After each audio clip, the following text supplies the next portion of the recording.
तो चलो सबसे पहले क्वेश्चन नंबर 46 लेते हैं। 46 में क्या दिया हुआ है? Second quartile and decile are equal, space में भरना है।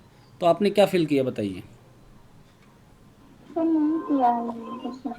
अच्छा चलो बाकी बच्चे बताएं यहाँ पर क्या होना चाहिए।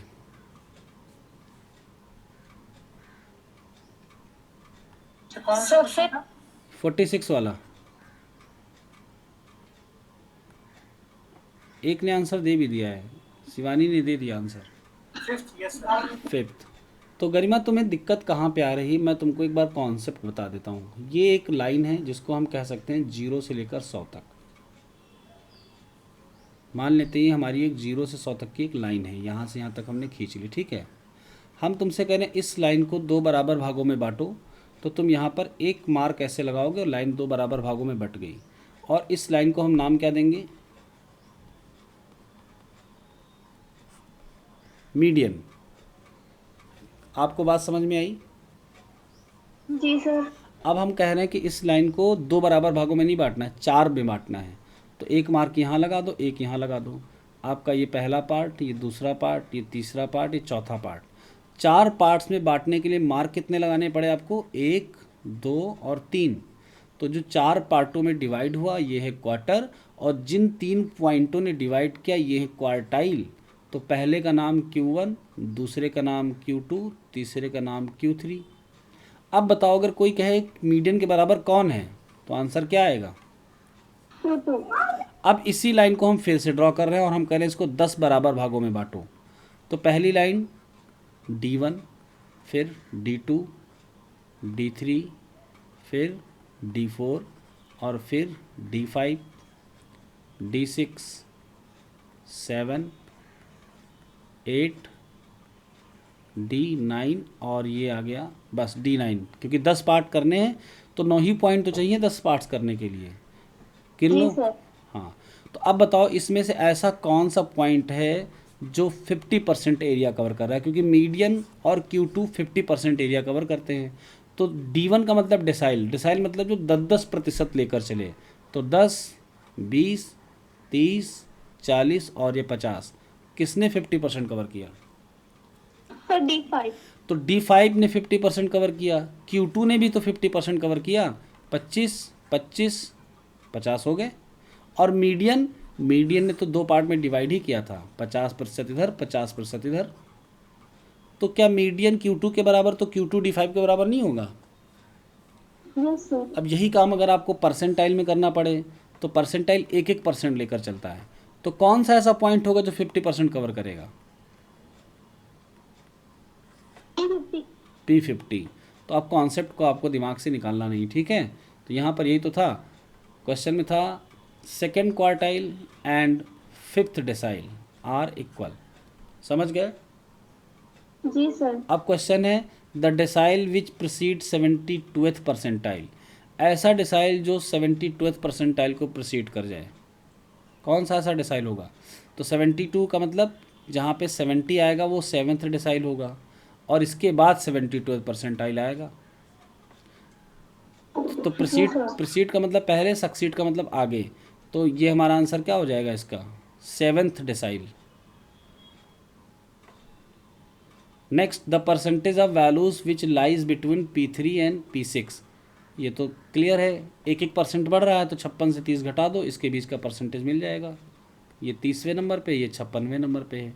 और ये 1-1% तो बढ़ते हैं परसेंटाइल। डिसाइल 10-10% बढ़ते हैं, क्वार्टाइल 25-25% बढ़ते हैं। तो समझ में आया कि इनके इनके बीच का एरिया कितने परसेंट होगा? 56 से 30 को घटा दो, कितना आ जाएगा? 26%। तो हमारा इसका एरिया 26%। अब लिखा 25th percentile is same as. अब बताओ 25th परसेंटाइल किसके बराबर होगा? Sir Q2। Q2 नहीं बेटा, Q2 50 पे होता है। Q1 sir. Q1 ही तो 25% डेटा देता है, Q2 तो 50 देता है। अभी नहीं समझ में आया? जी सर। तो थोड़ा सॉरी सा सर। सोच के बताओ, Q1 25 है, ये 50 है और ये 75 है।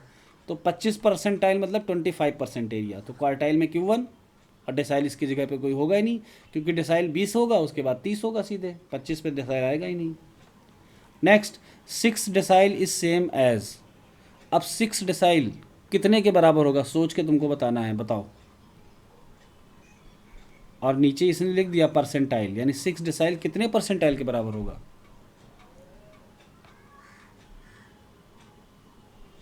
डेसाइल कितने प्रतिशत डेटा लेता है, 10-10%, तो 6 कितना ले लेगा, 60। 60। और परसेंटाइल कितना लेता है, 1-1। तो 60% डेटा के लिए कौन सा परसेंटाइल लेना पड़ेगा। जब P1 1% ले रहा है, P2 2% ले रहा है, तो 60% के लिए कौन सा नंबर चाहिए, यस सर। P60।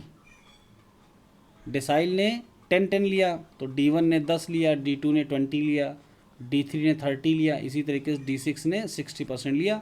तो 6 डेसाइल जो था उसने 60% एरिया ले लिया। अब यही परसेंटाइल में कौन लेगा, 1-1% बढ़ते जाओ, कौन लेगा, P60 तो लेगा। जी सर। नहीं क्लियर हुआ। सर हो गया। अच्छा ठीक है, 1-2 क्वेश्चन और हो तो हम तुम्हें कराते हैं, फिर इसी के नीचे देखते हैं। Percentage of values lying between first and 6 decyl. कह रहा पहले डेसाइल और 6वें डेसाइल के बीच में कितना परसेंटेज होगा, बताओ।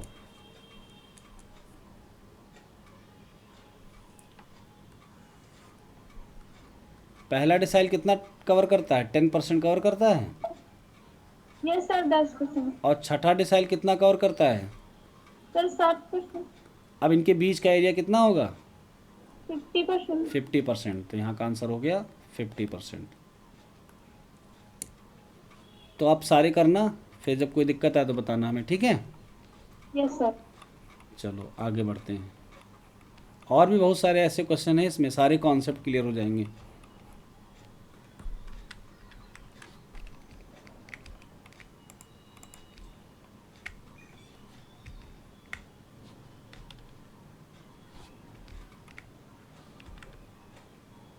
तो हम लोग 40 पे पहुंच गए थे, 41 आज करने वाले हैं।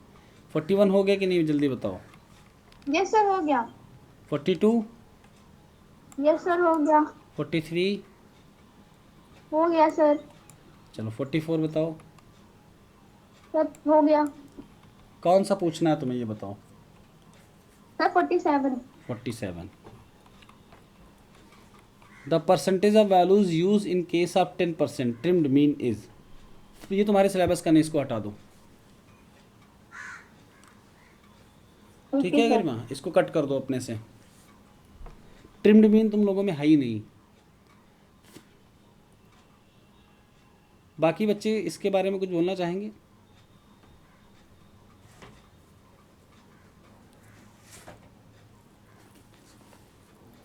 सर ये है 47 नंबर, है ना। जी सर। ट्रिम्ड मीन का मतलब होता है डेटा को काट कर मीन निकालना। जैसे हमने कहा हमारे पास जो डेटा है वो ये है। अब 10% का मतलब होता है 10% इधर हटा दो, 10% इधर हटा दो, बाकी जो बचा डेटा उसका मीन निकाल लो। पूछ रहा था परसेंटेज ऑफ वैल्यूज़, यानी उस वैल्यूज़ का क्या परसेंटेज होगा use in case of 10% trimmed mean. यानी हमने 10% को ट्रिम कर दिया, इधर भी ट्रिम कर दिया, बचा कितना 80%। तो इसका परसेंटेज कितना हो गया, सब बोथ साइड ट्रिम्ड होगा। हाँ अगर वन साइड होगा तो वो बोलेगा, अगर कुछ नहीं बोल रहा है तो बोथ साइड होगा, ओके सर। ठीक है। तो ये ट्रिम्ड मीन का कॉन्सेप्ट क्यों आता है मैं बताता हूँ। जैसे मान लो हम एक ज़िले में गन्ने के खेत का अध्ययन करना चाह रहे हैं कि किस खेत में कितने क्विंटल गन्ना हुआ। तो जो सबसे छोटा वैल्यू आया उसको हमने यहाँ रखा, जो सबसे बड़ा आया यहाँ रखा। तो जो शुरू और आखिरी के डेटा हैं वो बहुत कम मिलते हैं हमको, लेकिन हमको इस बीच में ज़्यादा डेटा मिलेगा। मैं आपको एग्जांपल दिखाता हूँ। 10 क्विंटल से लेकर 20 क्विंटल तक का बहुत डेटा मिलेगा। ऐसे बहुत कम खेत मिलेंगे जिसमें 10 क्विंटल से कम फसल रही हो और 20 क्विंटल से ज़्यादा रही हो। तो इनका परसेंटेज टोटल डेटा में बहुत कम होता है, इसलिए हम इनको हटा देते हैं और हम निकालते क्या हैं, ट्रिम्ड मीन। ट्रिम्ड मीन का मतलब जहाँ पर कंसंट्रेशन सेंट्रल टेंडेंसी का वैल्यूज़ का ज़्यादा हो, बस उसी के बारे में बात करना। जैसे तुमको हम बताते हैं रियल एग्जांपल, उन बच्चों को हटा दो जो 33% के नीचे आए हैं, और उन बच्चों को हटा दो जो 90% के ऊपर आए हैं। इनको कहते हैं टॉपर्स, इनको कहते हैं फेलेवर्स। बाकी सारे हो गए मिडिल क्लास। ये सारे क्या करते हैं, तैयारी करते हैं। ये सारे पहले से ही आईआईटी में या यहाँ वहाँ सब जगह सेलेक्टेड हो जाते हैं, और इन सबको क्या करना पड़ता है, ग्रेजुएशन करते हैं, बीकॉम करते हैं, ये करते हैं वो। मतलब ऐसा नहीं कि ये वाले नहीं करते हैं, लेकिन इन लोगों को क्रीम प्लेसेस मिल जाते हैं और इन लोगों को कुछ नहीं मिलता है। तो जो मेन कंसंट्रेशन है डेटा का वो इस एरिया में है, ज़्यादा लोगों का कंसंट्रेशन। समझ गए? चलो आगे बढ़ते हैं। ट्रिम्ड मीन था ये। 48 के बारे में बात करते हैं। 48 क्या है? The average of 2n natural numbers from 1 to 2n is. तो गरिमा बताओ 48 हो गया? Yes sir, 2n plus 1 upon 2. 2n plus 1 upon 2। ठीक है, फार्मूला आपने सही लगाया है। एवरेज पूछा था तो हाँ सही है। Next, a man goes from his house. इन्होंने इसमें आंसर, हार्मोनिक मीन लगाया था, आप आंसर। अच्छा 48 के बारे में बाकियों का क्या विचार है, पहले मुझे बताओ।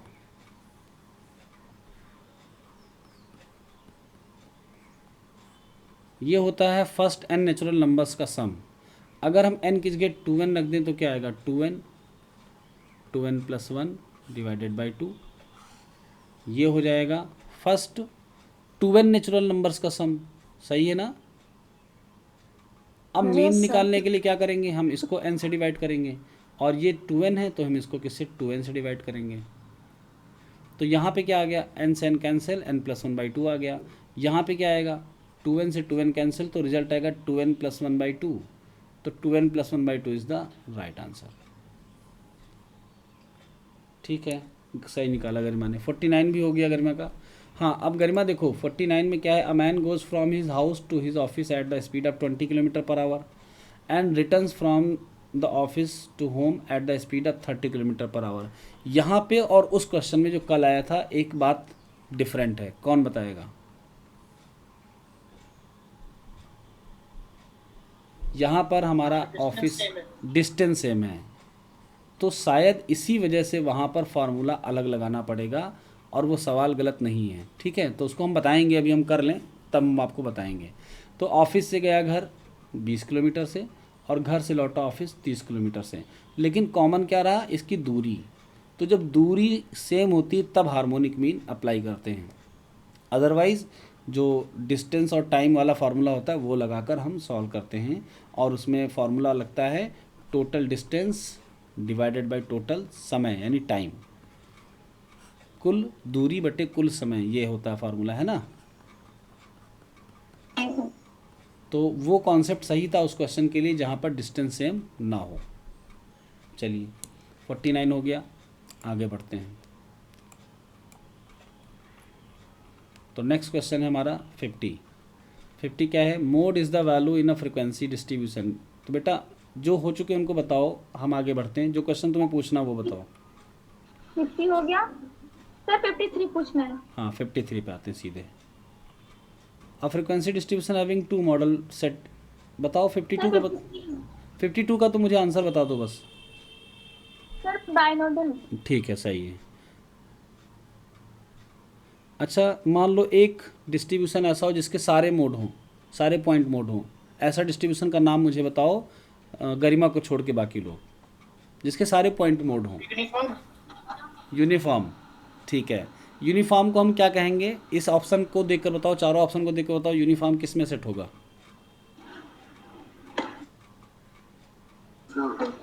Without mode. विदाउट मोड में, सही है, वेरी गुड।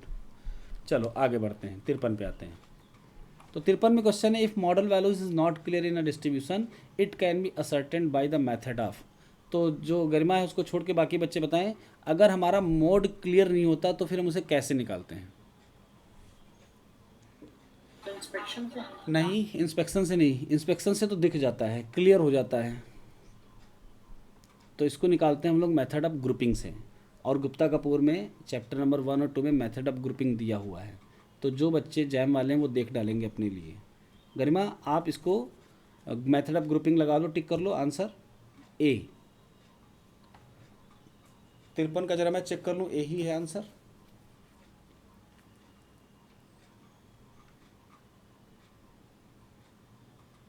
यही है, ठीक है। तो मेथड ऑफ ग्रुपिंग से ये क्वेश्चंस होंगे। मेथड ऑफ ग्रुपिंग होती क्या है इसके बारे में हम किसी दिन चर्चा करेंगे। तो गरिमा तुम कुछ पॉइंट नोट कर लो जो तुम्हें मैं बताऊंगा। एक तो तुम लिख लो स्केल।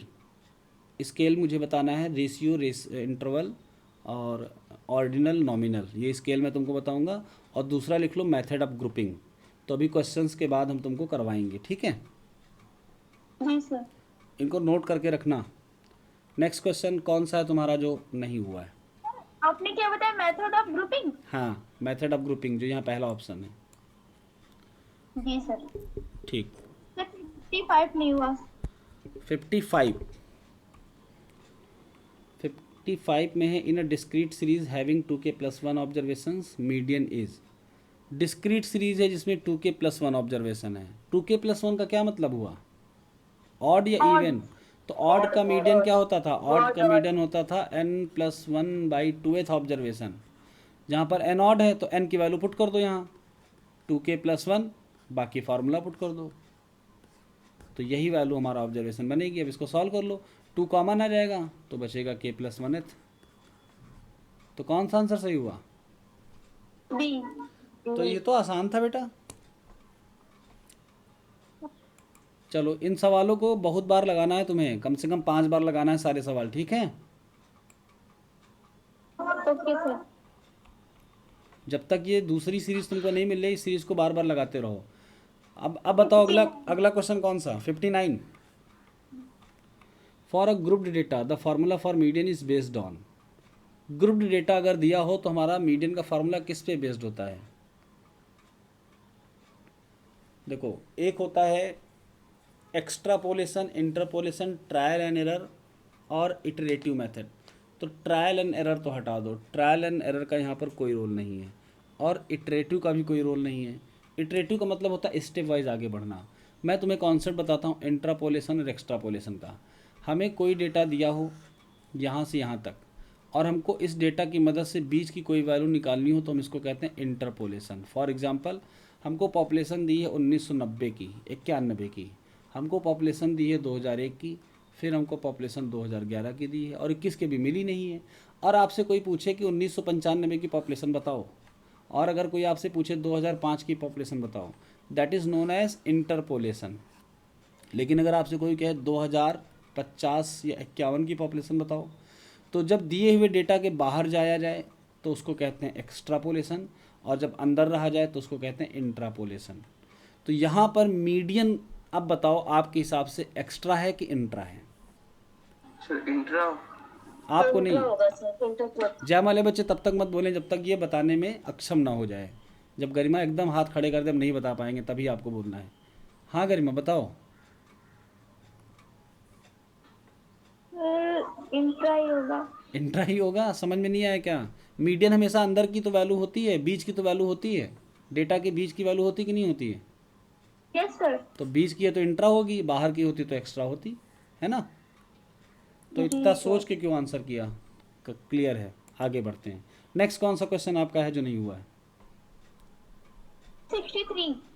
63 क्वेश्चन कर लिए हैं इसने अच्छे से, ठीक है। 63 पे आते हैं।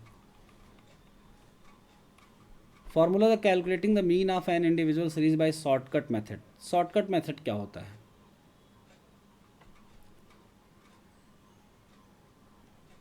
कह रहा formula for calculating the mean of an individual series by shortcut method. Shortcut method में हम क्या करते हैं? किसी को कोई आइडिया? देखो। Yes sir. हाँ बताओ क्या करते हैं? हाँ DI कैलकुलेट करते हैं, XI माइनस ए। गरिमा ये पढ़ा आपने? गरिमा ये पढ़ा आपने कल्पित माध्य विधि? यस सर, इंटर में पढ़ा था। इसको इंग्लिश में क्या कहते हैं? Assumed mean method. तो आपको अब एज्यूम्ड मीन याद रखना है, और इसी एज्यूम्ड मीन मेथड का नाम क्या होता है? Shortcut method. अब पहला वाला तो शॉर्टकट है नहीं, दूसरा भी नहीं है, तीसरे और चौथे में डिफरेंस क्या है जरा ध्यान से देखना। तीसरा वाला है a प्लस समेसन dx/n, जहाँ पर d क्या है? d is the difference of this, यानी ऑब्जर्वेशन से उस एज्यूम्ड मीन मेथड को घटाने का डिफरेंस होता है। और x क्या होता है, सॉरी ये dx होता है ये, है ना। तो यहाँ पर जो इसको dx कह लो, पूरा dx होता है xi माइनस से। तो जो कंप्लीट फार्मूला है यहाँ पर कहा जा रहा है कौन सा है, formula for calculating mean of individual series. Individual series कौन सी होती है, जहाँ पर हमको x1 की वैल्यू दी जाए f1 टाइम्स, x2 की वैल्यू दी जाए f2 टाइम्स। तो आंसर सी उस केस में सही है जब हर एक वैल्यू की फ्रिक्वेंसी एक हो, लेकिन ऐसा ज़रूरी तो नहीं और ना ही ये दिया हुआ है। तो आंसर कौन सा सही माने हम, सी या डी। डी। तो मोस्ट अप्रोप्रिएट आंसर इसका क्या होगा, डी होगा। लेकिन दुख की बात है कि आंसर बुक में दिया हुआ है सी। ये क्वेश्चन नंबर 63 है ना, और इन्होंने सी दे रखा है और इंडिविजुअल सीरीज़ भी ले रखा है। चलो, इसके हमारे हिसाब से जब तक क्लियर कट इंडिकेशन यहाँ पर ना दिया जाए कि डेटा फ्रिक्वेंसी का है या सबकी फ्रिक्वेंसी 1 है, तब तक ये दोनों आंसर ही सही माने जाएंगे। ठीक है, जी सर। चलो आगे बढ़ते हैं नेक्स्ट क्वेश्चन की तरफ। नेक्स्ट क्या है, सर 60। 66।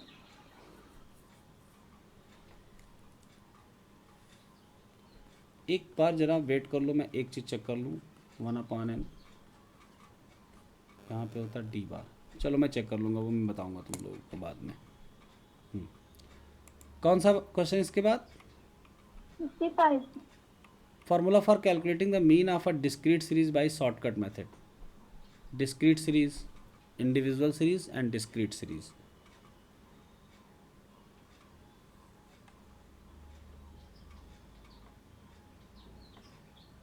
तुम लोगों के हिसाब से कौन सा आंसर सही है बताओ। अब यहाँ पर डिफरेंस क्लियर हो गया। डिफरेंस ये क्लियर हो गया कि इंडिविजुअल का मतलब सबकी फ्रिक्वेंसी का 1 होना और डिस्क्रीट का मतलब फ्रिक्वेंसी दिया जाना। क्योंकि इस वाले में इन्होंने आंसर किसको दिया है, डी को, जो कि ऊपर के सेम जैसा है, और अब की बार सी को नहीं दिया है। तो इस बात को जहन में बिठाना है गरिमा कि इंडिविजुअल मतलब केवल हमको क्या दिया है, x1 x2 और डॉट डॉट xn, बस ये दिया है। और जबकि डिस्क्रीट का मतलब हमें क्या दिया है, हाँ सर ऊपर वाला फॉर्मूला भी गलत दिया था, डिवाइड में n था। नहीं, तो n equal to summation f होता है, वो गलत नहीं कहेंगे। अच्छा ओके। वहाँ फ्रिक्वेंसी थी ही नहीं ना, वहाँ फ्रिक्वेंसी नहीं थी, गलत नहीं है, वो तो होता ही है। फ्रिक्वेंसी है नहीं, इसलिए वहाँ लिखा नहीं गया था समेसन के फॉर्म में। ठीक है, तो गरिमा क्लियर हो गया ना। सर डिस्क्रीट मतलब? हाँ, इंडिविजुअल का मतलब जैसे हम 4 बच्चे यहाँ पर बैठे हैं तो हम चारों के नंबर लिख दें, ये हो गया इंडिविजुअल। लेकिन जब क्लास में 50 बच्चे हों तो हमने कहा 10 नंबर पाने वाले 5 बच्चे, 15 नंबर पाने वाले 2 बच्चे, तो ये डिस्क्रीट हो गया और ये हो गया इंडिविजुअल। समझ गए, सबका अलग अलग लिखना इंडिविजुअल है और ग्रुपिंग करके उनकी फ्रिक्वेंसी के फॉर्म में लिखना डिस्क्रीट है। और कंटिन्यूअस क्या, ये आपको पता है। आगे बढ़ते हैं। नेक्स्ट कौन सा क्वेश्चन ऐसा है जो नहीं हुआ, सर 56 बिल्कुल नहीं हुआ। कौन सा, 66। 66। चलो इसमें सभी लोगों को दिमाग लगाना है, बाकी बच्चे भी ध्यान से पढ़ेंगे। ₹600 per day are paid on a research farm to its 50 daily paid labours. 50 दैनिक मजदूर हैं जिनको 600 रुपये पर डे पे किया जाता है एक रिसर्च फॉर्म पे। A worker gets 5 unpaid holidays in a month. एक कर्मचारी को 5 छुट्टियां मिलती हैं जिसमें उसका पैसा नहीं काटा जाएगा। अनपेड हॉलीडे का मतलब पैसा नहीं कट रहा है, पेड हॉलीडे का मतलब अगर छुट्टी पे गए तो पैसा कट जाएगा। लिखा है the average income of a daily paid labourer is. तो आपको बताना है कि एवरेज इनकम किसी एक डेली पेड लेबरर की क्या है। तो अगर हम इसका एवरेज निकालते ऐसे ही बिना, मान लो एक आदमी को डेली कितने रुपए मिले ये पूछ रहा है, तो 600 रुपये पर डे मिल रहे हैं और 50 वर्कर्स हैं। A worker gets 5 unpaid holiday in a month. The average income of a daily paid laborer is average। तो वैसे तो अगर हम निकालते हैं 600 रुपये प्रतिदिन मिलते हैं और 50 लेबर हैं,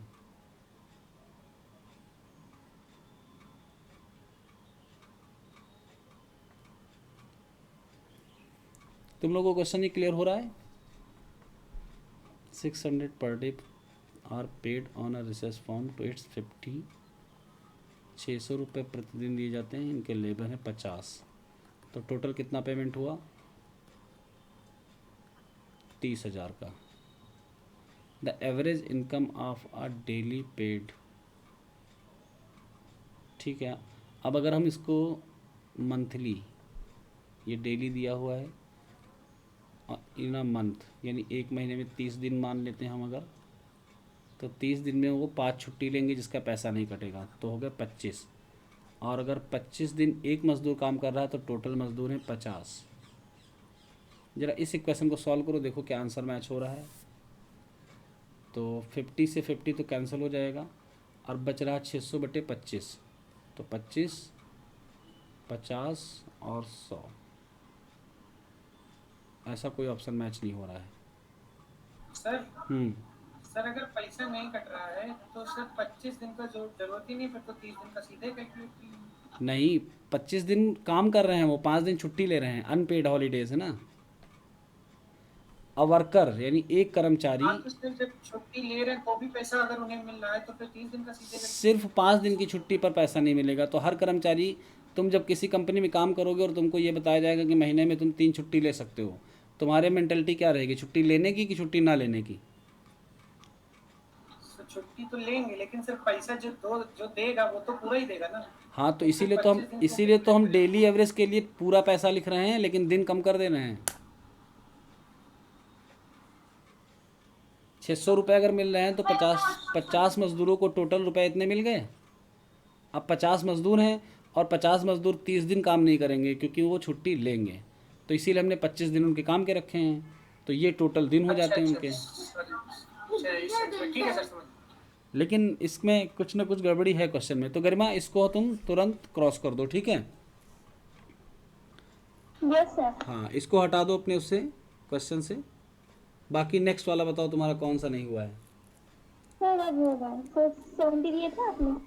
हाँ, 66 हो गया, इसके बाद 70 तक सारे हो गए, यस। तो 30 क्वेश्चन तुमने कर लिए, वेरी गुड। अब इसमें बचे कितने हैं? अभी 140 क्वेश्चंस हैं, 140 में बहुत सारे तुम्हें अभी और छोड़ने हैं, तो अब अगला टारगेट तुम्हारा 100 तक का है, ठीक है। 71 से 100, ओके, 71 से 100।